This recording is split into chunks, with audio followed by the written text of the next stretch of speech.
Welcome, everyone, to a very belated episode of the Midnight Frogs podcast. Today we are discussing the Sergeant Frog abridged movie, literally 1 year after it came out.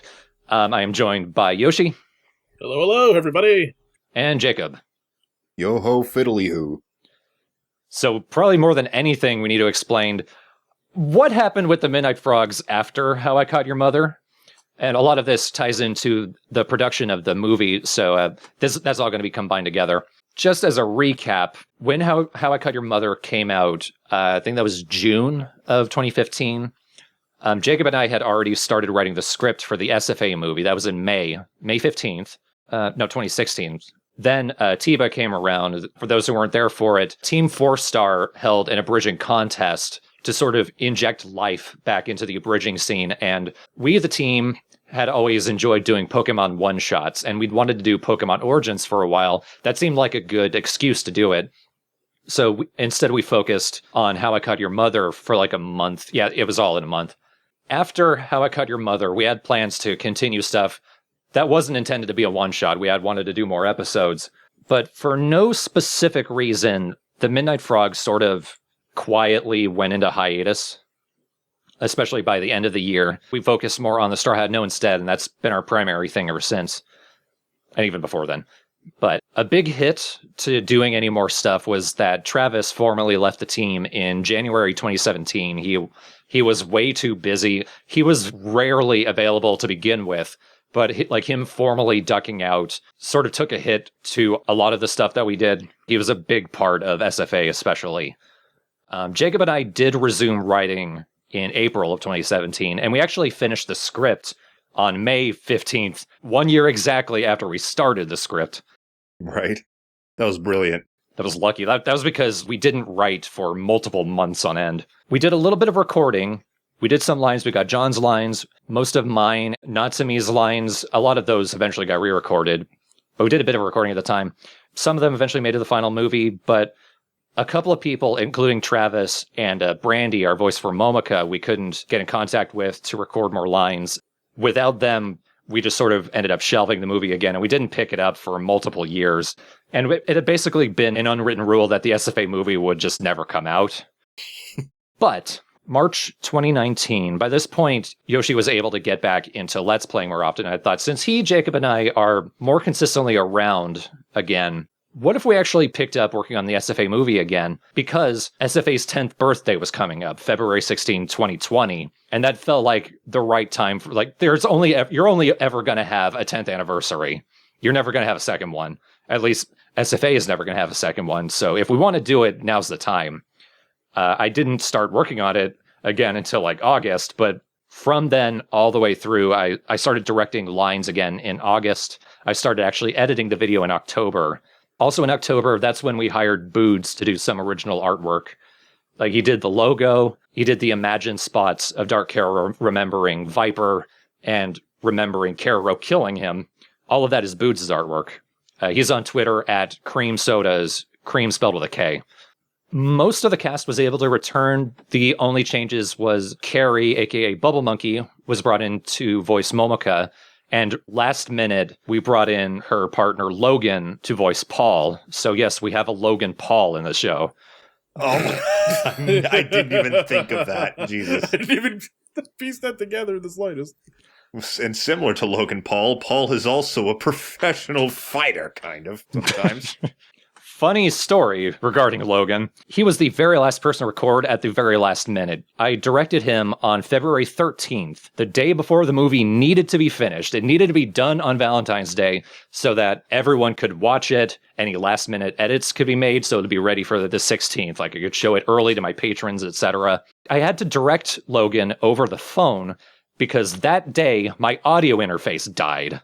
Balls. I had to scramble to find this shitty old replacement hidden in the garage. That thing never lined up with my computer's audio settings, so the pitch would slowly go in and out of tune for everything I was hearing. There was popping sometimes. It's a miracle that the movie got finished and came out how I wanted. But we did, thank fuck. But somehow we managed to keep it a complete surprise. I think the only person outside of the production who knew was Yoshi's partner, Dakota, because they lived together, and Dakota was going to have to know for all the screaming Yoshi was about to do. CJ knew as well, my partner, my fiance. Right. The people in direct proximity. Yeah. Yeah. Dakota knew about my work for years. We'd met basically when I was doing Ass Deep Dash and Crazy Twilight stuff, so they recognized my voice and they knew of what disasters I was capable of. So it wasn't that much of a surprise. So much as it was more of a surprise towards their parents, because I had to because at one point I had, when I was doing Caro and Dark Caro's lines, I had to tell their dad, like, listen, I'm going to say a lot of weird stuff and I'm going to scream and shriek a lot, but no one's getting murdered. I'm just voice acting. And he's like, oh, okay, sure. You do that, Rodimus. And to this day, I still wonder, what the hell was he actually thinking? Like, what did he actually think when I was saying all those things? We had managed to keep it mostly a secret. Our fans did not know. But also for a long time, we'd had the thought that maybe we could hold a live stream where we watch all of Sergeant Frogger Bridge. We wanted to do that for a while, because even though we were detached from the project for a long time, we still had a lot of affection for it. So we held a stream on January 5th. It would have been January 2nd or January 1st. That would have been the Midnight Frogs 10th anniversary, the channel, not SFA. So we did that to celebrate. I thought, what if we sneak in a trailer for the movie? What if that's when we announce it? I kind of had to scramble to finish those first 3 minutes of the movie because I wanted an actual chunk of the movie to be the trailer. I had a podcast, Ask Girodoro, which it was a character blog. It originally started on Tumblr. I did it very infrequently. I started in 2012. It was actually inspired by Yoshi's Ask Deep Dash and Crazy Twilight character blog, but I took Ask Girodoro as a way to like flesh out the characters when SFA wasn't active. I didn't do it very often, but I had enough questions left over to put out a final episode 20. So like that was the thing that I actually advertised, watching SFA and then playing the last episodes of Ask Girodoro. After Ask Girodoro, without telling anyone, I started playing the trailer and the chat lost their shit. And it's still one of my favorite moments. Like, just seeing the slow realization, because the movie starts with, like, the wind rushing as the camera flies through the clouds. So there's a good 5 or 10 seconds when the video starts playing and the chat is still catching up.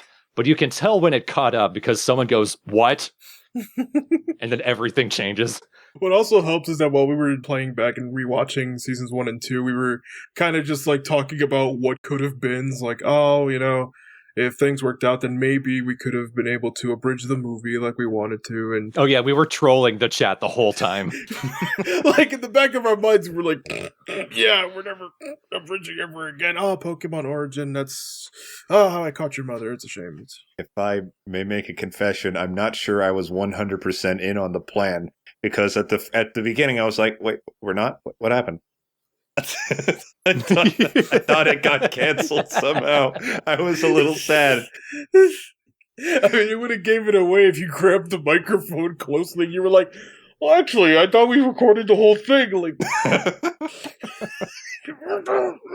so we were able to keep it a secret from Jacob, who was core to the movie. Who's in it? Who was in it, who co-wrote it. I don't know. I thought that something happened.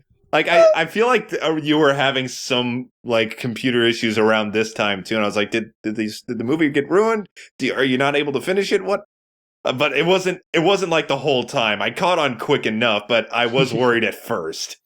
I'm glad you brought that up. So we're recording this live during my fundraiser to support my transition. Frankly, most of the money is actually going to go towards paying off my credit cards, because being in debt when you're trans is not great anyway. But I started having to max out my credit cards to replace my computer and all of my different computer parts in December of 2019. Around there, my external drive died, and I nearly lost the entire movie. Yeah, I know. Before it had even got off the ground, before we'd even announced it, but we were too far in it, but we were too far into production to stop. Yeah, I was so scared when you were talking about your computer problems at the time, especially like the few days before the movie actually came out. I was like, did everything just fuck us in the universe hole? Like, what happened? It started 2 days before the movie. No, it started a month before we announced the movie. It continued 2 days before the movie came out. And I didn't finally finish having to fix and replace the computer until May. At least the months and months, years of work didn't go down the tubes. Thankfully, I was able to recover everything. I did have some problem. I think the external, it corrupted a couple files. And the worst thing that really happened was the original movie DVD rip got corrupted in a way where I couldn't actually delete it from the drive, but also I couldn't use the file in editing, which I needed to. So I had to re-rip the movie. But I also couldn't get rid of the old file. I think it's still in my files somewhere. And didn't it like replace itself in the movie like a fraction of a second forward, so you had to readjust everything or something? Something like that. Yeah. Yeah, I know what you're referring to. I one of the rips, I'm pretty sure I was using the same software both times I ripped the video, but one of them was a frame or two off in a way that threw off the entire editing. I had to spend a good week just getting back to where I was. God damn. I think that covers everything in the background. What happened to the Midnight Frogs? Straw Hat, no, we did other stuff. That was a long way to say it, but we were actually working on the movie in 2019. We were just keeping it a secret. Most of it was just real life stuff. I remember working through a bunch of different jobs, and I was even in the process of getting ready to move. All of the lines that I recorded was in Minnesota, so that gives you an idea of where my input was. Despite the fact that I had the idea to do movie 3, I will admit that I basically had nothing to do with the script. The script is basically you two. Which was how SFA was near the end of the main series anyway. Yeah. Mm-hmm. Although that does bring me to the obvious question. I'm actually kind of jumping ahead here, but we'll go ahead and ask this. What's the possibility of a second SFA movie? That's part of what the fundraiser is for. Working on the first movie took so long, and like it was actively hard on my back, and it was fatiguing, it was tiring. I thought, I can't do another movie without actual monetary compensation. Luckily, I came out as trans the next year, and I thought, I can put the money actually towards something. So if we reach $5,000 in the fundraiser, we will conclusively do a second movie. Yoshi and I have actually started script writing. We haven't found a time to bring Jacob in, but I would like all three of us together in on that. We haven't gotten far, but the movie has started. Yes. It's just I will not edit a second of it until we reach that milestone. Yeah, and I just wanted to touch upon that real quick, because other abridged groups that I'm aware of, like Something Witty Entertainment, who does Sword Art Online abridged, very good abridged series, by the way, they use Patreon to compensate, because abridging editing is the hardest part because of how time consuming it is. There's a reason why a lot of abridged groups, they only end up releasing like one episode a year or so, because of the amount of time you need to write it, to record it, to make sure that it doesn't interfere with anyone else's lives. So personally, I think this actually is a good move, and I totally understand, being compensated for this, because even though we're doing this out of our, for fun, we still have bills to pay and lives to lead. We can't just drop everything we're doing for Sergeant Frog. Like, it kind of reminds me of like people who are like, hey, so when's Travis coming back? He's never coming back, because he's not going to abandon his dream of finally being a professional voiceover artist to fucking do Let's Plays. And to be clear, he did enjoy doing Let's Plays, but he has priorities. Yeah, he did enjoy it. If there was a perfect world where we could like divide our time and not have to worry about money and this and that, then he would probably still be around, but that's just simply not how it works. So I think that this is not only a good idea, but I feel like people will be able to understand why it has to be this way. Yeah. Because it's not like, hey, we gave you laughter for 11 years, now we're going to charge you. It's like, hey man, if you want to support this, it's more like, I have a wife now, and I can't just be like, hey, Kara, okay, and then look at my upcoming rent and be like, you guys gonna help, right? And it's worth pointing out, we were able to do a video a month for much of season 1 and 2 of SFA, because that was the only thing we were doing at the time. We did start the Straw Hat No around then, but we didn't do that consistently until 2012, 2013. And by that point, SFA was much less active, so it really was a juggling thing. And people gave us shit all the time early in the Straw Hat No and the Midnight Frogs, because especially the Straw Hat No, because the schedules were never consistent. It wasn't until I started my Patreon and I was able to focus on them full time that the Let's Plays started being uploaded on a consistent schedule that we've been able to maintain pretty consistently. Worth pointing out, we are also open to the possibility of a third SFA movie. That's if we hit $10,000, because again, I need to be compensated for that. We cannot promise a fourth or fifth SFA movie, though. Oh, no. We've watched the other movies. There's nothing there. Like, we had a couple ideas for which one. Like, I don't want to say which ones they are, but We can sort of tease. So the second SFA movie will be about the second Keroro movie with the Maru, the fish people, where Natsume gets kidnapped. That will be the second movie. The third movie is with the dragons. People already know that one. We had plenty of ideas for both of those. We had one, maybe two ideas for the fifth movie, because there's nothing there. Movie 5 feels like an OVA special, but the budget was $10. Literally, the backgrounds and the design, they're on Easter Island, which I know historically got flattened out. So it is naturally flat and not a lot to look at outside of the Easter Island heads. But literally, the backgrounds in that movie look like old MS Paint sprite comics. Just a flat blue sky and a flat green ground. I honestly wouldn't be surprised if we were looking at a JPEG the entire time. Well, we kind of were. We had to watch a really low bit rate version of the movie. Well, that is true, but Had to watch it in GIFs. but even if we had like a really good like a really good rip, the quality of the movie itself, it's fine. Like, they have one really neat idea that I thought maybe could have been like a catalyst for it, but even then, that's just kind of yada-yada'd away. The only potentially interesting part is not played interestingly. Yep. Although I will say, for the Dragons movie, there was one moment that had us on the fucking floor because we were not ready for it. But, and it's the kind of joke that's like, oh, we don't have to do anything. It's already hilarious on its own. Not going to spoil too much, but I will tease it's about a character you haven't seen for a long time. And it's a really good payoff. Oh, but a question I skipped over, what happened after the SFA movie? Because again, it's been a year. I had wanted to hold this podcast a week or two after the movie came out. It's been 50 weeks. Well, I think, Yoshi, you were able to do Let's Plays and stuff at the time because you were in between jobs. By this point, you were no longer in between jobs, so you weren't available. And yeah, our schedules, once again, couldn't line up. So every time that I wanted to say, hey, let's actually hold the podcast, another month would pass, and eventually I was just, all right, fuck it. Yeah, no need to bother. Well, let's wait a year. Yeah, by that point, I was working 2 jobs at a time, and I was a barista and a Barnes & Noble employee again.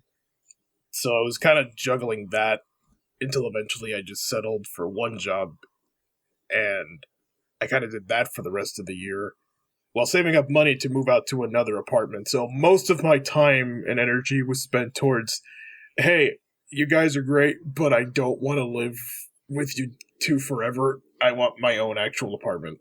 And that's where we've been ever since February. And then during February, I got a job as an airplane pilot assistant, and that was cool. And then COVID happened, but yeah, that's another story. And airplane pilots stopped being required so often. Yeah, they didn't really have a reason to fly. We should also say we had said a few times we would like to abridge some other stuff. We would like to continue How I Caught Your Mother or Tamers Abridged, both of which have had serious copyright problems, which soured it, like of the existing episodes. But again, with our lack of availability, we were never able to work on it. We still have left the door open for them, though, because doing that stream, rewatching the stuff, both streams really, and doing the SFA movie really recharged our love for abridging and just how much we enjoy doing it. It's almost sad to say that in a way we're probably never going to fully leave it. I don't know if sad is the word I'd use. I mean, I feel like our experience with abridging has basically influenced everything else we've done. Yeah. Eventually, I do want to be a professional showrunner, but I have to say that all the writing experience of everything we've done is going to help a lot towards my comedies. So. Well, like whatever project I have finally gets on Netflix or whatever, and you guys watch it, you'll probably say, you know, this feels very familiar, and he sounds very familiar. Oh my god, it's the Screechy guy. The Screechy guy. Night of Void says, I've been watching the Jetters anime, the Bomberman Jetters anime, and after being here for you talking over the SFA movie, I do want to watch Jetters Abridged. I'm really sad that Travis and I couldn't continue working on that, because we left off, I think, on our best episode. Jetters Abridged episode 6 and 5, I think. Those two are some of the best abridging that the Midnight Frogs and the Midnight Frogs Adjacent has ever worked on. Watching through those episodes again, like, I'd never seen episode 6 before the stream last year. I just somehow missed it entirely. It was so good to watch through again. It is really underrated stuff. The thing that I'll always remember about Jetters Abridged, aside from my favorite gag, which is just when the characters are talking and it keeps going out to this panning shot of them in the little buggy and they keep turning to the left. And then, like, after a while, Shout's just like, Bertie, why are we driving in a circle? It's because the conversation kept going on and I needed to continue that shot. So it was just looping. All right, I think we can continue. Let's talk a bit about the Sergeant Frog Abridged movie. A lot of the jokes in the movie, a lot. It's part of why the movie kind of feels like a getting the band back together kind of thing, is there's a lot of direct callbacks to specific jokes and episodes from SFA 1 through 25. A lot of those don't need to be explained. It would just be saying, this is a reference to that. For this in the podcast, we're going to stick with more obscure jokes or stuff that isn't a callback, stuff that needs to actually be explained. Like, some people, if they had seen all of SFA and knew every joke, they still may not fully understand. There is a list on the Midnight Frogs wiki. It's now TheMidnightFrogs.fandom.com. Wiki changed their name to fandom.com. But I think TheMidnightFrogs.wikia.com still works. Think so. There is a Sergeant Frog Abridged movie article. It lists all of the callbacks. It's got everything. First off, this is more of a subtle thing. This was more my own indulgence, but starting in SFA 3R, I started hiding album covers in the background. I didn't always hide them well. I think I hid them pretty well in this one. You got to really look for them. Oh, yeah. I did not see one. Yeah, and there were 30 of them. Since the movie was to celebrate SFA's 10th anniversary, I might have pointed out earlier in the stream, not in the podcast, but I had a moment on New Year's Day of 2020 at midnight when I realized that SFA, its entire existence was all of the 2010s. The Midnight Frogs channel started on January 1st of 2010. So I thought, for a while, I wasn't sure if I would do any album covers. But since it was the 10th anniversary, I thought, okay, maybe I could include all of my favorite albums from the entirety of the 2010s. And there were about 30. I listened to a lot of music. Not many I would count as absolute favorites, but there were at least 30, which is the most we've ever had. I think I had 20 for SFA's final episode, and that was just my favorite albums of that year.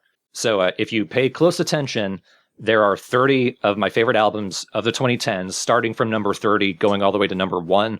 That list is also on the Midnight Frogs wiki. God, I don't think I even saw one. So the fact that you said that you've hit 30. Yeah, the list includes where they are. You got to really pay attention. My problem with the earlier episodes was I didn't lower the opacity enough, so they kind of stood out. I made sure I hid them really well. I cut them out and hid them behind holes in the wall, things like that. I mean, I think in the early episodes, you didn't lower the opacity hardly at all. I keep remembering the one part in SFA 4 where it's just this gigantic thing behind Fiyuki, and it sticks out so much. Yeah, Kimono My House by Sparks is just on the wall behind Fiyuki. I do want to ask, because putting them in there sounds like fun. Maybe in the next movie, if we end up doing it, maybe we could push some albums I suggested, Lee. We can do that. Good. When you started with that voice, I didn't know where you were going to go. I don't blame you. I'm asking in public, so you have the pressure saying yes. I'm kidding. When have I ever given in to peer pressure? Good point. No, that's cool. The reason it was just my own self-indulgence is because, like, Travis was pretty into music, not as much as I was, at least we didn't overlap in many significant ways, and Yoshi was never that musical, especially not in any way that I connected with it as well. You and I overlap a lot, so that tracks perfectly well to me. Cute. Okay, so going back to what I said, a lot of these are going to be not talking about direct callbacks, but more obscure stuff. To wit, why is the theme song Your Love by The Outfield? I don't fucking know. I don't remember at all. You know what? I feel like I should, because I was re-listening to the script writing sessions. I remember getting to the part where I showed you Your Love by The Outfield for whatever reason. I don't remember why I showed it to you, but you had never heard that song before, which surprised me. It's a pretty popular song. I think it's a pretty beloved hit from the 80s. I'm surprised you'd never heard it before. Me too. My dad never played it. I never heard it in soundtracks anywhere. It's the one 80s song I've somehow missed. And you ended up really liking it. And I don't know how. First, it was just a recurring thing that showed up several times in the movie. And then we decided it's just the theme song. I have no idea. I do not remember why. But that spurred on the idea to have a bunch of other 80s songs. Like we got The Power of Love by Huey Lewis and the News in there. The song that Dark Hero uses to mind control everyone is We Built This City on Rock and Roll by Starship. Because that is one of the truly evil songs of the 80s. You know, that's the thing. Like, it's got this reputation of being... I say that with tongue firmly in cheek. Yeah, like, it's got this reputation of being, like, one of the worst songs ever, which I rarely understand for anything that has that reputation. People say that about What's Up by Four Non Blondes. I don't get it. I like that song a lot. He-Man ruined it, but that's another story. But I will say that I've always described the main riff of that song as the concept of rock music falling down the stairs. Yeah. If you know who Jefferson Airplane were and you heard their stuff, and then you heard Starship, who were descended from Jefferson Airplane, you would understand the concept of selling out. Yeah, it's not a great song. I really do like it, and I've grown to like it, like, without any irony. I just think it's a catchy, fun song. And the riff, as stupid as it sounds, is unique, at least. But yeah, I thought that would be a good mind control song. A mind control riff, even. But only Your Love by The Outfield is strong enough to fight it. Yes. Because of all the 80s songs, it gave the movie a nice tone of like an 80s adventure movie. It's like, it's both a getting the band back together kind of movie, a celebration of SFA, but it also has its own tone of like Stand By Me or something. Or the Goonies, I don't know. I remember when we were starting to add more 80s songs, you thought it was more of a gag at first. And then I was like, no, it's less of a gag, more just a soundtrack. And then you got it more, I think. Yeah. I still have a soundtrack of the songs that are featured. So the songs we prominently featured: Your Love by The Outfield, We Built This City by Starship, Roundabout by Yes, Everybody Have Fun Tonight by Wang Chung, I Just Died in Your Arms Tonight by Cutting Crew, Owner of a Lonely Heart by Yes, and The One and Only by Chesney Hawkins. I forgot about that one. Yeah, that's right before the credits. It's a good soundtrack, though. Yeah, good shit. I do agree that not only does it feel like getting the band back together, but the music itself really helped feel like it was like a road trip reunion tour, Yeah. sort of. Hey, Lils. Lils is in the chat. We got Lils in the chat. Oh, snap. What you doing here? Lil's an old friend of the team, voice actor for Pikachu and our Pokemon one-shots. My brain died. Musician in the Boston area, musician and DJ as Sawtooth. Infrequent collaborator with me in my music, and sometimes her music. Survivor of Nostalgia Critics The Wall. Yep. That was a good episode. She has a podcast with our mutual friend Patrick called Jukebox Zeros. Their most recent episode is Nostalgia Critics The Wall. It is the angriest either of you has ever been. I finally understood why everyone hated it so much after that. Me too, and I didn't question why everyone hated it. No, I mean, me either. I knew about it for years because I had to know how catastrophic of a failure it was. I say years, I mean when it came out, and that's all anyone was talking about. I was like, ooh, I need to know. Wow, it's the worst. In the podcast, Lils quotes a bit of Crash Thompson's review of it, where he calls it something so hate-fuckingly devoid of empathy, and this artless thing. But like something she missed from that quote was the entire review. It was part of his worst albums of 2020 or 2019. Yeah, the 2019. Worst albums of 2019. And that was also the last video where he was going by the rock critic. Nostalgia Critic's The Wall was so bad that Crash Thompson could no longer have critic in the title of his show so that he would be in any way associated with the Nostalgia Critic. And so he rebranded to just his name, Crash Thompson. It was that traumatic for him. I don't want to dwell on it too much because I just hate talking about Doug Walker in general. But the idea of trying to make a parody / cover / review album of a movie adaptation music video hybrid of an album, a famous album, is not only fucking insane, and to try to do that in a month and to the point to where you say it's a love letter and you try to sell it to people, it's not even your fucking music. It's the most insane and asinine thing. Like, I've never seen anyone have their head so far up their own ass until that day. It's one of the worst ideas in human history, frankly. You have to be a level of creative to be this horribly off mark and to just be a giant jackass of that caliber. No, you have to be a level of creative to pull that off in any fraction of a way, and he's not. So he didn't. Nope. No, he's not. Like, I feel that even if you got, like, the best songwriters and the best comedians, like, to do a weird hybrid review thing is just, it's asinine to me. Like, it sounded like some D-tier 2006 Newgrounds humor or some shit. Like, it's just such a bad thing. But anyway, we're the funny frogs. Yeah, we got off track. Oh, also, Lil's was Momoka's pops. I just remembered that. Oh yeah. Lil's did, I forget his name. Whatever Nishizawa. George Albert Nishizawa. yeah, we called him George. Okay. Some actual jokes within the movie that need to be explained. In Viper's secret base, whenever Kara runs over another trap, there's a bing and then a The is a sample of Patrick Warburton. That's a remnant of a really old joke from the very start of script writing, where Fuyuki says, "I can't believe Viper built a theme park based on the Emperor's New Groove. So where do we get poisoned?" I am amazed, like, you stuck with that for so long. We had to wait until we started writing again, like, half a year later for you to say that was a bad idea. And, like, I totally agreed with you at the time. Like, it started to sound like I was blaming you for it. It didn't need to. Wow, Stord, why the hell did you go with that, you big dummy? I'm the one who came up with it. Why did you indulge me? Part of why I later thought maybe we should change that is because there's already too many people who think that, like, brown people couldn't build their own shit and that aliens did it for them. So maybe we should not perpetuate that. You know, that's another thought, yeah.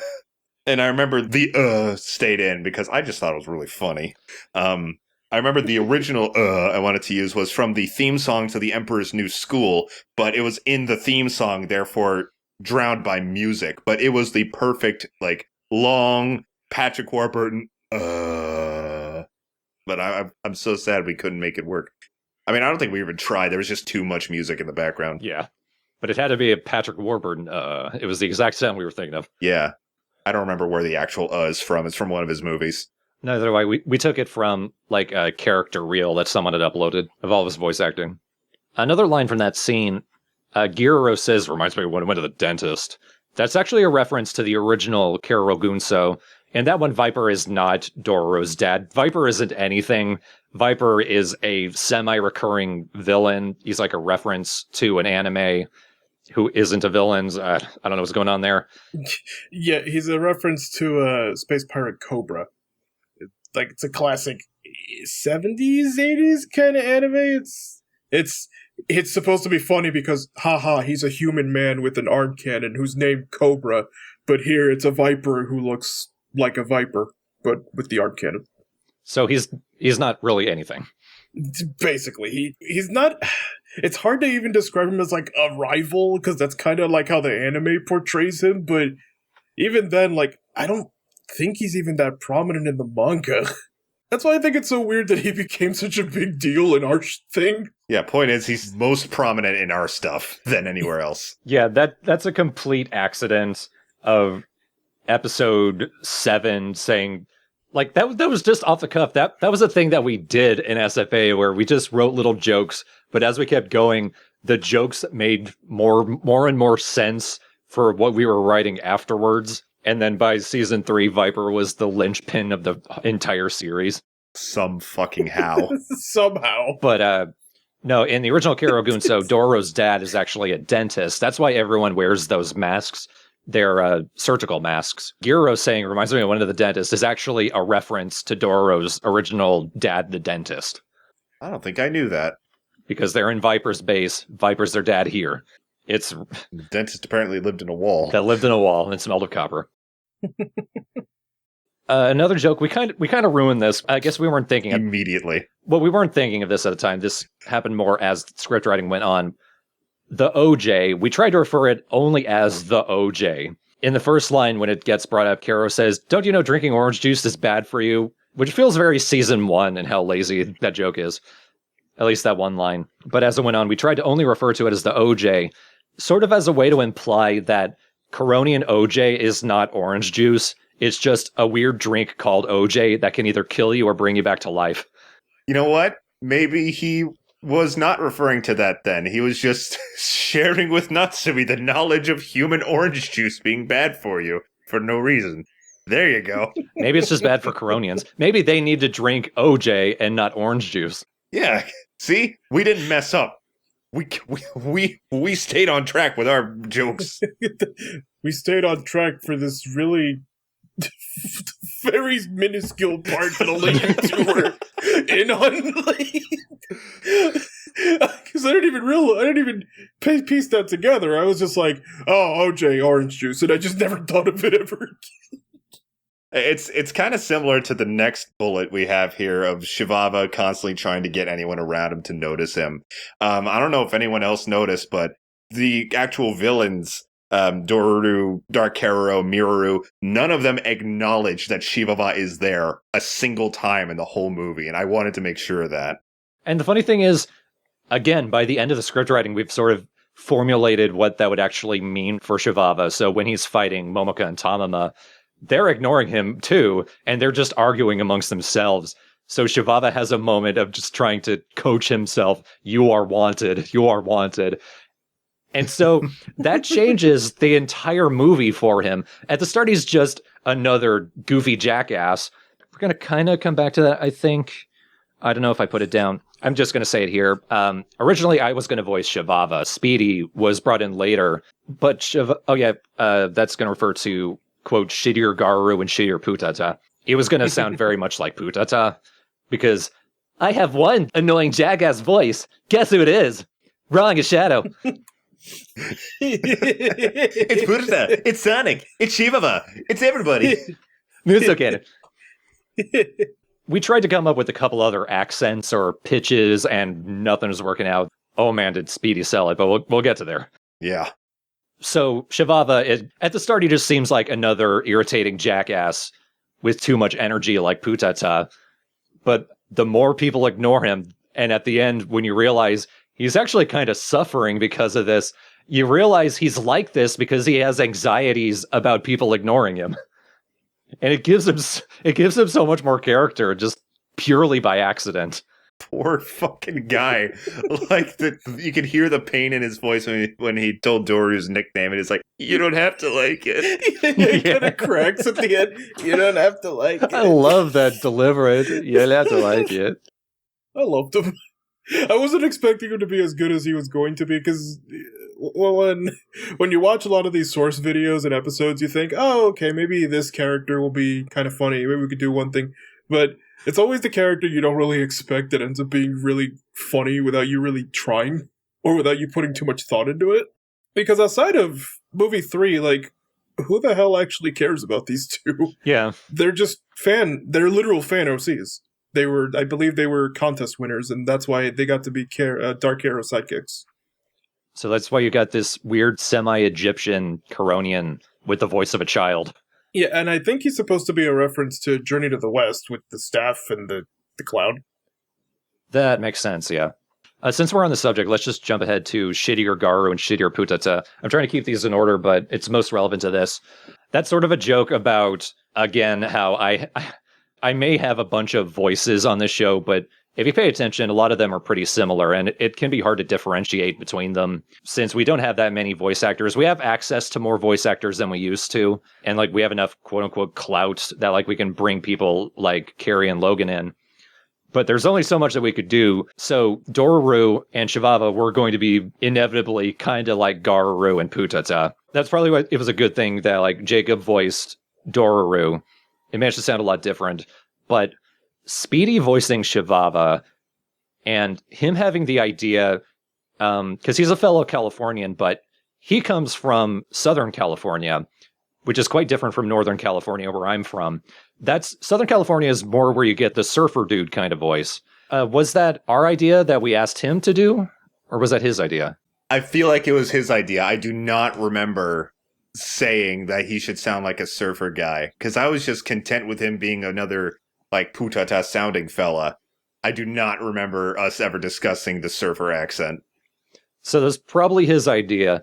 And in a lot of these projects, while I'm still in production or while I'm editing, I might have some time where I'm not sure if it's going to really work out how I want it. It's not really going to come out as good as I want. And then there'll be a moment where I know it's going to be good. Speedy starting to record Shivava's voice was that for me, because that's when I knew this was going to work out so well. I think him going, "Hoo-wee, break out the baking soda" was the moment. Because he hit a high note there. Like, damn. Just so much conviction. Yeah.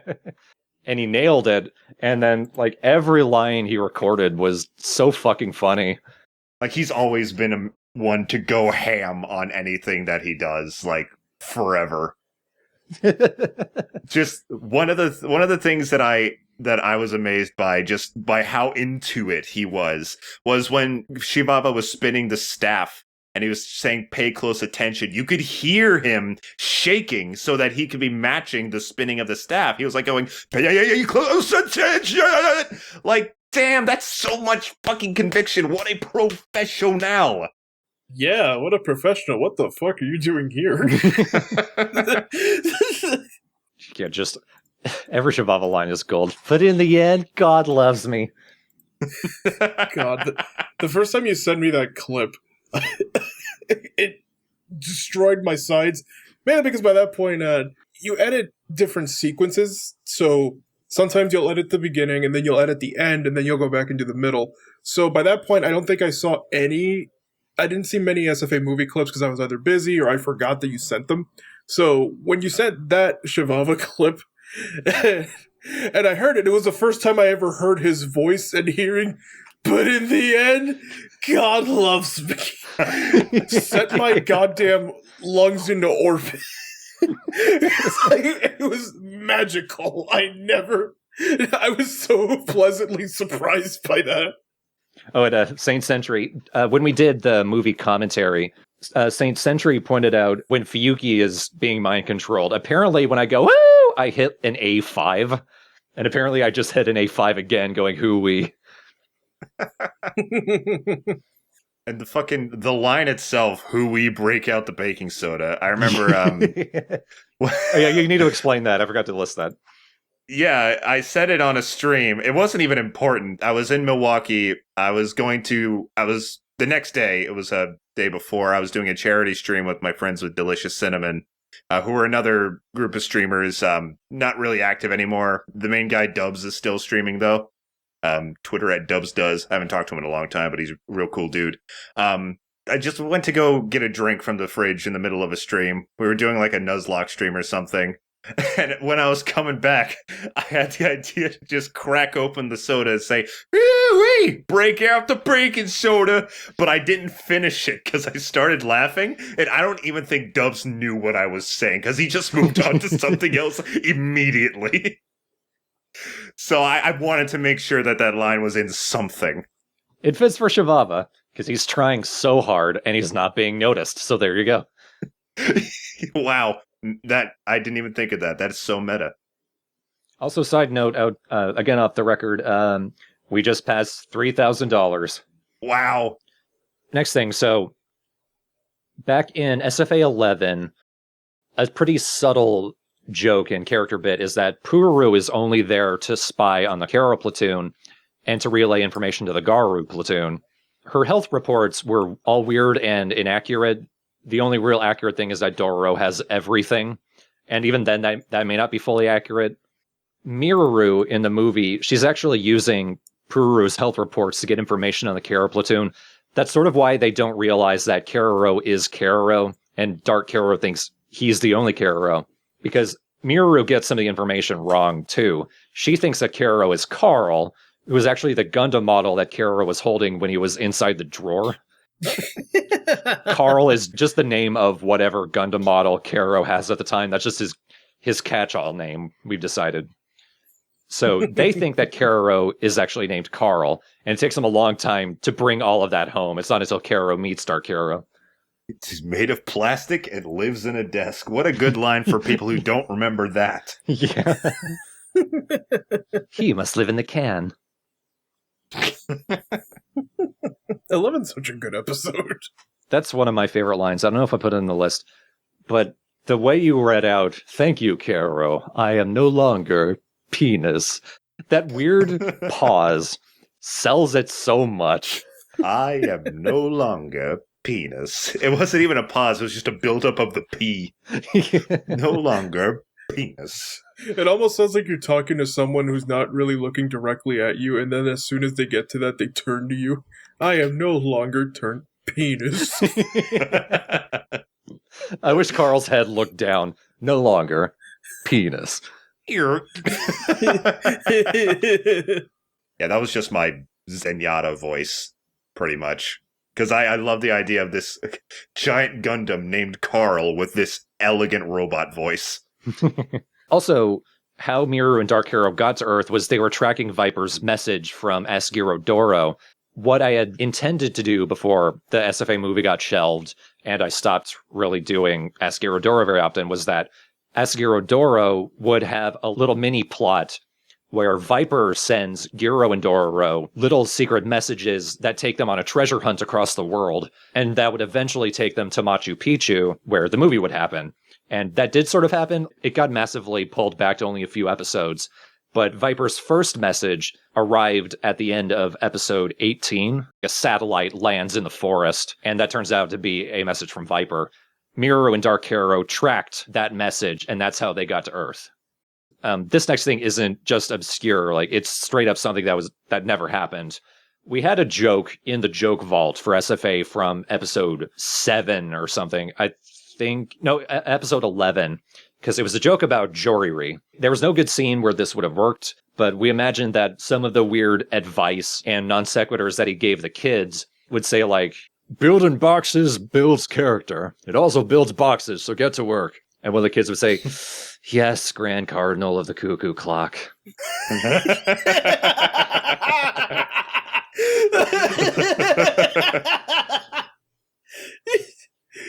You can just tell by the obscurity and how fucking weird that had to be Travis. It had to have been. It was a mixture of Travis and you, Yoshi. I sure as hell don't remember saying that. And, well, it never made it in anyway, but... Right, but that's really funny. That's why he's called a Grand Cardinal by Miruru and such. Yeah, it's like loose canon. You didn't see it, but it happened at some point. So, in the back of Dark Kero's mind, once he had absorbed Kero's essence, as it were, he thought, "I'm Grand Cardinal." And thus. Yes. Are there even Grand Cardinals? There don't need to be. In Catholicism? It's more of a cult thing. Like, if Cardinal whatever from Ghosts didn't go directly to Pope. Oh, yeah. He would have been a Grand Cardinal. Cardinalcopia. This is something that will actually carry over into the second SFA movie. But at the end of SFA 25, during the roll call, Momoka decides she's over Fuyuki. It's like, I never want to hear the name Fuyuki ever again. But we can't actually leave it there. And in this movie, or actually in the series overall, Momoka has an entire army to protect her. And one of the guys, he's like one of only two guys whose face isn't completely blocked by a helmet. His face looks a lot like Fuyuki. Like, the character design has very identical faces, but he also has the same little dots on his cheeks. So he just looks kind of like Fuyuki. So I thought, well, what if he's a clone of Fuyuki? What if she tried to get over him by cloning him? And she's done it at least 23 times now. At least. Almost definitely more. That's that entire joke, that he looks kind of like Fuyuki, so maybe he is Fuyuki. So that's why he has Fuyuki's voice, too. Darling, the sky is flushing. The sky is flushing! I think it tells you everything about Momoka just by that one line alone. For you, Clone 23. You Clone 23. There's a bit of improv by Carrie that she's kind of flustered when she sees Fuyuklone. She's kind of happy to see him. Yes, a Sentry says, I personally just love how she can immediately tell which clone he is. I know, I was about to say that. You're the one with brown eyebrows. He's the one with the face. All the others don't have one. We finally got one with a face at number 23. The others just like... Even more baller! Here's a really obscure one. It was another joke that got taken out. Dororo says, I am father to no one, except some weird avocado people on Mars. You were supposed to see the avocado people. I could have sworn there was a shot on Mars at some point. Maybe it was in the credits and we didn't see it, I don't know, but there were just some weird avocado people. There was 7 of them. We would cut away to a shot of them, and we would have named them. Jacob and I came up with 7 names for them. Cake, Dig, Kick, Gig, Nanny, Tom, and Mom. I think that was all you. I do not remember helping with that. But we just wanted it to have a rhythm there. It's like Cake, Dig, Kick, Gig, Nanny, Tom, and Mom. And it's so catchy. And it kind of sucked that we couldn't find that shot anymore, so we had to cut it out. But we couldn't think of any other line for Dororo to say, so I'm a father to weird avocado people on Mars. I guess that works on its own. Then everyone just watching has to be like, what? I mean, like, there's plenty of, what? Moments in Sergeant Frogger Bridge. But, like, that one just, like, it's not apropos of anything. It's never expanded upon. Yeah. Like, usually we're good at, like, giving, even the non sequiturs have some context, like, who's saying it. But this one is just out of nowhere and never goes anywhere either now. And I think that's special in its own way because of that. Yeah, it's probably better that we actually didn't do the cutaway because that would have ruined the flow of the scene. Agreed, yeah. But still, it's this big hanging question mark over the whole thing. And Fuyuki was actually supposed to repeat it when he's with Dark Hero. Everyone has suited up with the guns and the wings and what have you. Quote unquote, Moi has said, "Wear me!" Like she's given herself up as tribute. So Dark Hero says, "Wearable women!" Originally, he was supposed to say, "Wearable women, I should have planned for that." And Fuyuki would say, "Hey, I know them. Cake, Dig, Kick, Gig, Nanny, Tom, and Mom. I love you, Mom. Thanks for always leaving me alone." That order of the way you phrase it sounds like the line in a parappa game. Cake, Dig, Kick, Gig, Nanny, Tom, and Mom. Gonna learn karate and I'll disarm the bomb. And then when you like just mash them, it's like cake, cake, mom, nanny, mom. You rapping cool, parappa.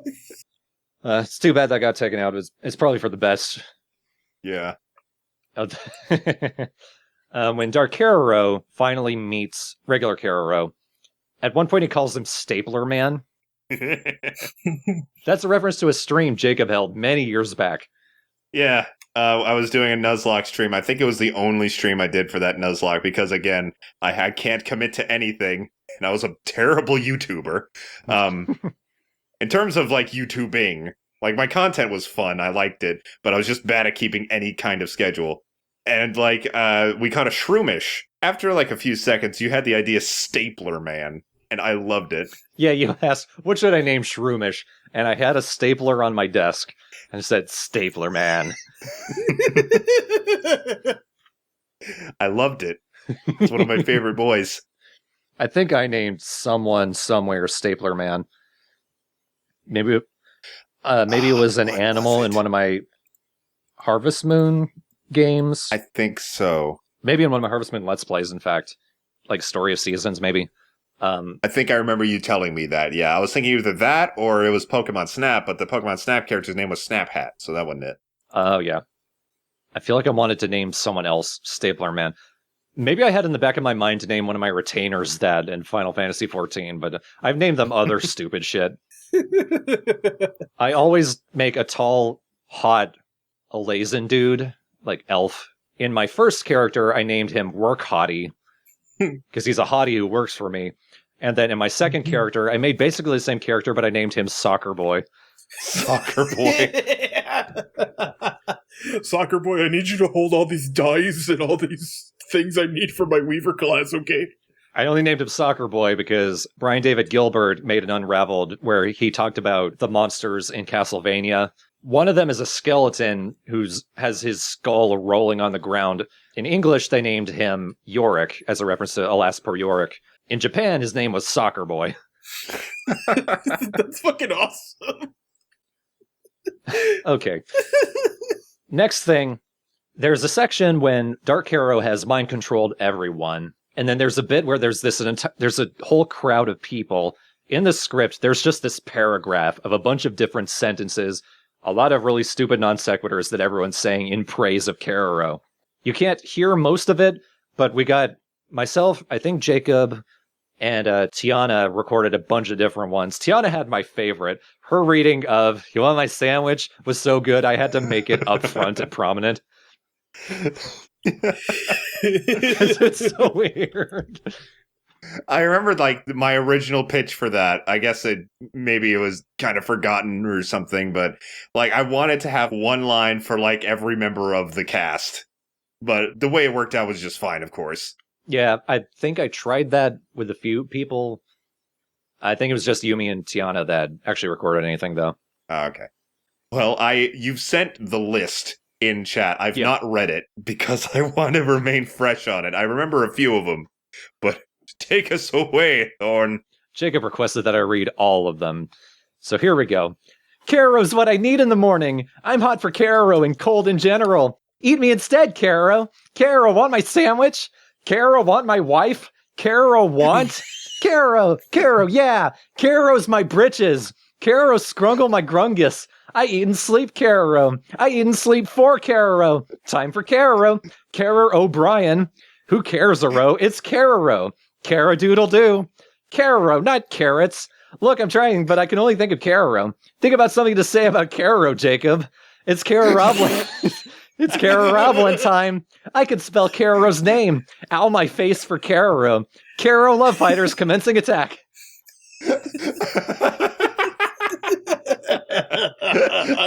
Well, you already know what my favorite one is. Mine might be Kero, want my wife? Kero, want? Want my sandwich? Her rating of it still makes me laugh every single time. I do also, I actually really like Kero Scrungle my grungus. Can you guess who thought of that one? How many times have you actually said "scrungle my grungus"? I say it in my regular life, like often. Like when it's something, I say that's like a replacement for like "get my goat." Like, oh, this is really scrungling my grungus right now. My regular life, he's. I say it to CJ. How about that?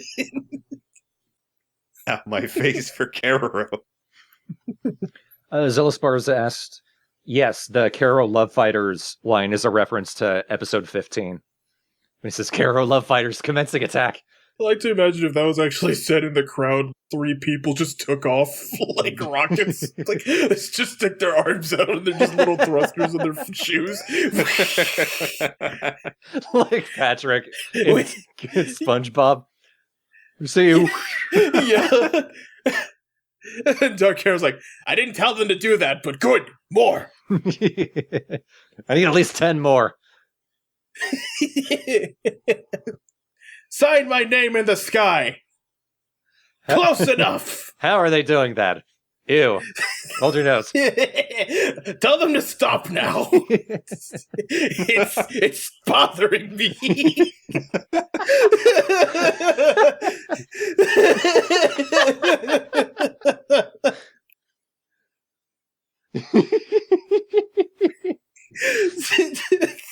I love Dark Hair. My eyeliner's gonna run. Holy shit. Alright, next thing, so Old Snake from Metal Gear Solid 4 shows up with Fox, die! We had actually said in a podcast, I forget when, it was when we were talking about how SFA was only going to be 3 seasons, they were going to end it, and somebody joked, oh, if we do a movie, Old Snake will show up there, because what we did was season 1, we had Solid Snake, technically his models, I think, from Smash Bros. Brawl, which is his Metal Gear Solid 2 appearance, but he's the star of Metal Gear Solid 1. So Snake is in season 1. Raiden started showing up in season 2. The weird thing about the Brawl model and Snake is his Metal Gear Solid 2 outfit with his Metal Gear Solid 3 face. So that's just weird. Anyway. Season 3, we bring in young Ocelot from Metal Gear Solid 3. We have multiple iterations of Ocelot, but that young version showed up in season 3, so that's the joke. But we've said multiple times we had plans to have 4 seasons of SFA, and that got cut back. But if we did a movie, maybe then Old Snake from Metal Gear Solid 4 would show up there. And he did show up. He and Liquid Ocelot / Old Ocelot did show up at the end of SFA 25, because we didn't know for sure if we were going to do the movie, but we made sure to bring Old Snake into the movie here, just to continue that. Oh, dude, for the next movie, we gotta have Kaz. Yes! I feel like something real good could happen with Kaz. Which Kaz? Well, it can't be Peace Walker, because it has to be MGS5, so it has to be Vengeful Rage Monster Kaz. Of course. It's the only Kaz. Well, no, it isn't, but it's the only Kaz we could possibly use. We could put Venom Snake in the movie. He wouldn't have to say anything, because he doesn't talk. Yeah. Although, I feel like I do an okay Kiefer Sutherland Snake, because for most of it, he's just like talking out of the side of his mouth. Don't you think you're being hasty? I'm already a devil. You're diamonds. Let's see, next thing on the list. This was actually kind of an accident, but really was the only way the line could go, referring to siblings. Moa says, sort of offhand, that she has a sister. Rather, she says she has a twin, but then I remember she's older than me. The character you're referring to, Ongol Fear, is actually Moa's cousin. I didn't know that at the time, but if we had gone with that, the joke wouldn't have worked anyway. So that was an accident in multiple different ways. I mean, Moa's not the brightest bulb in the tool shed, so maybe she does think it's her sister somehow. Yeah, that's true. And the specific character we're thinking of, she appeared in the manga, but I think, I forget if it was first or afterwards, she is also a playable character in Soul Calibur 4. I think Soul Calibur came out first, yeah. And then she got integrated back into the manga. Right. It was a character designed by Hime What's Yoshizaki's first name? Mine. Mine. I was going to say Hime, but that's not right. She was a guest character in Soul Calibur 4. Yeah. Like how Link or Yoda and Darth Vader are. Yeah. Oh man, what an eclectic group. In Moa's monologue also, she mentions, and then you get dizzy and you throw up in your mom's bed. That's a specific reference, right, Jacob? Yeah, it's a reference to one of my favorite content creators who I've been watching for years, Germa985. If you've ever seen the meme that's going around, the Among Us meme, that's like when the imposter is sus, and it's this dude with this gigantic smile, that's him. So in case you're not familiar with that, you've probably seen that. But in an old video, he started telling a story. It was in one of his Team Fortress 2 videos. Did I ever tell you about this time I ate an entire sleeve of Oreo cookies and then threw up in my mother's bed? And then he didn't finish the story. He did years later. It's not actually super interesting, as you can imagine. He was sick. For some reason, the only thing his stomach would accept was Oreos. He was going to his mother while he was home to say he was sick, and then he just puked on his mother's bed.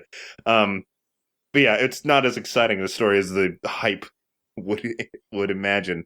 But yeah, that's where that line came from. Good old Germa. It's like Yoshi learning how Hairdresser on Fire actually goes. There's no point, because the build-up isn't going to make it worth it. Right. Next thing on the list, when Fuyuki's talking to Dark Kero, he says, like, he thinks that Dark Kero is there to kill Kero, because that's how every villain had done it. None of the characters know yet that Dark Kero thinks he is Kero, and the story's actually a bit different than what everyone thinks. So he says, "You're here to kill Kero, aren't you? Can't you just kidnap my sister or some shit? It's getting old, man. Can't you just kidnap my sister" is actually foreshadowing for the second SFA movie. Like we've teased, SFA movie 2 will be about Kero movie 2, where Natsumi gets kidnapped. So it was like a subtle hint to that. We weren't fully sure if we were going to do a second SFA movie and or if it would be about Kero movie 2, but we thought that would be a fun hint just in case. Shout out to those Kero nerds who absolutely got it. Yeah. There's at least a few of yous. Another thing, this is less of a reference and more something that I kind of appreciated that we were able to do. When Momoka comes back, she and Tamama sort of have, like, in their fight, they're kind of clearing the air with Momoka. And in a way, it feels like therapy for us. Jacob, you weren't there for the Momoka fiasco, even like Nope. just as a viewer. A lot of that happened in SFA 2R, and you didn't start watching until episode 5. 4, yeah. Episode 4, yeah. So a lot of this was old history that you may not have even been really conscious of, but Momoka was our trouble character from season 1. Right from the second episode, trying to find a voice for her was such a problem. And then we thought we had found a consistent voice actor in Brandy, but then once writing the movie came around, we couldn't get into contact with her. So once again, Momoka was left without a voice. Even though we had finished the script, and this argument that she and Tama had was still in the script. But even still, like, we were still having issues with Momoka. But now that the movie is out, now that the argument is there, in a way it feels like Momoka and Tamama are clearing the air with each other. And by extension, we are too. Momoka says, "This is what you've been doing all of these years." When she and Tamama fight, like, it actually really bothered her how it seemed like nobody really cared that she was dead, that Tamama just took advantage of the house and lived in there while she was gone. Paul used a puppet to replace her. Like, you could kind of tell it bothered her, and in hindsight, it humanizes her in a way that we never gave her a chance. We never gave her a chance to really be a character.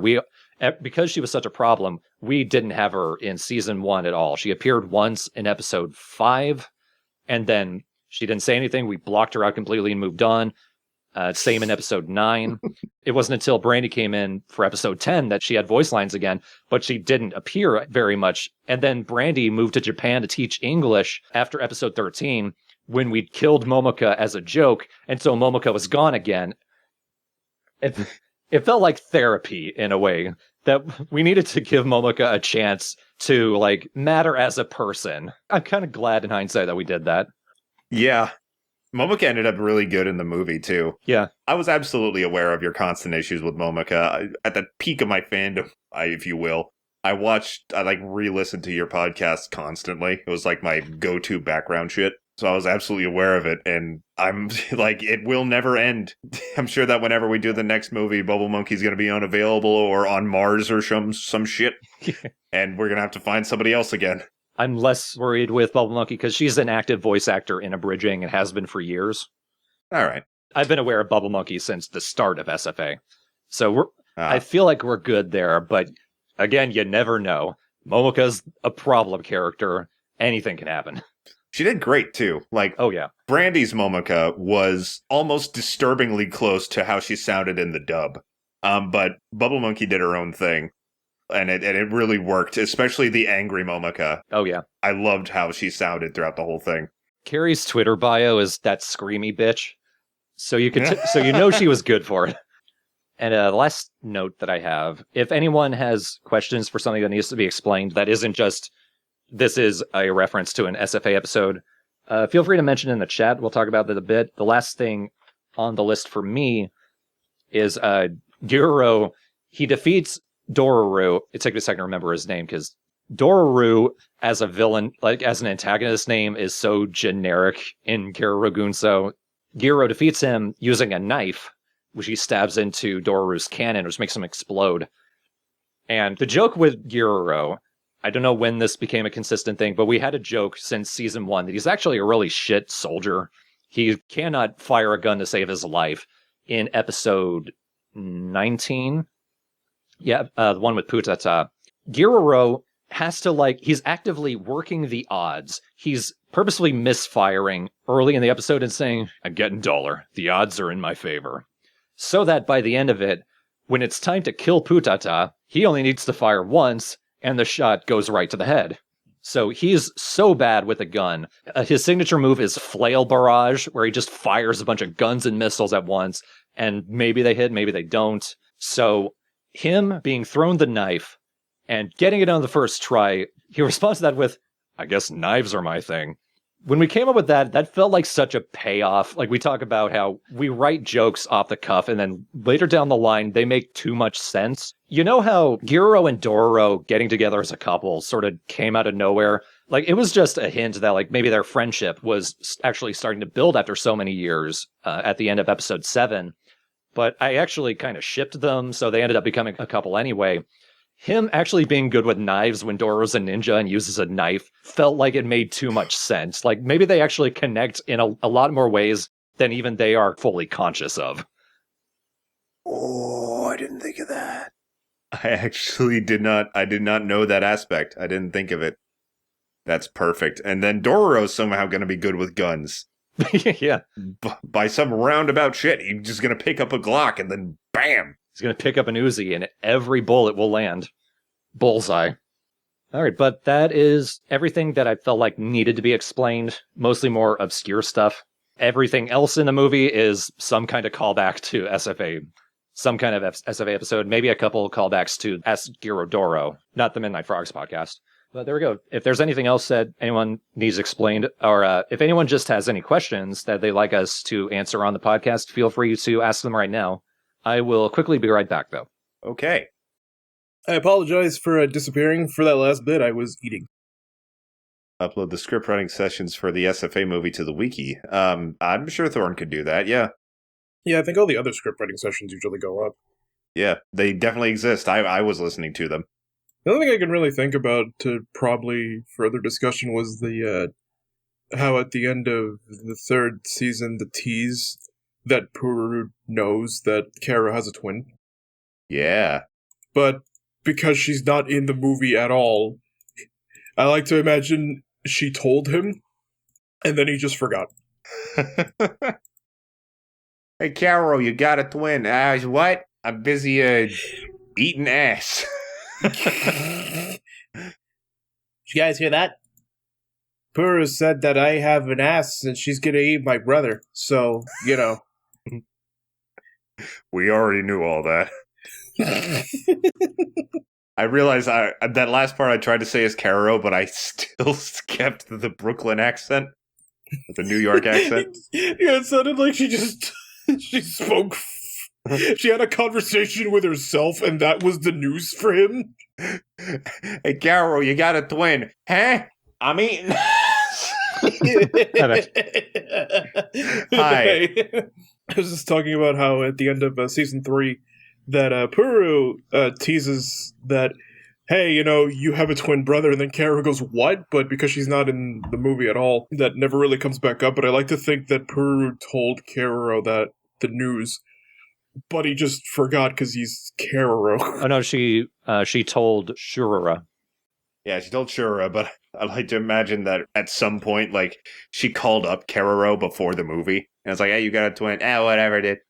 Also, there was one comment earlier asking if you'd be able to upload the script writing sessions to the wiki. Oh, yeah. I don't think there's anything in there that would spoil movie 2.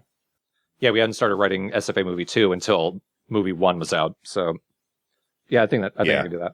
I haven't uploaded the bloopers either, because I meant to go through everyone's recording session and find all of them, not leave anything out, but I never got around to that.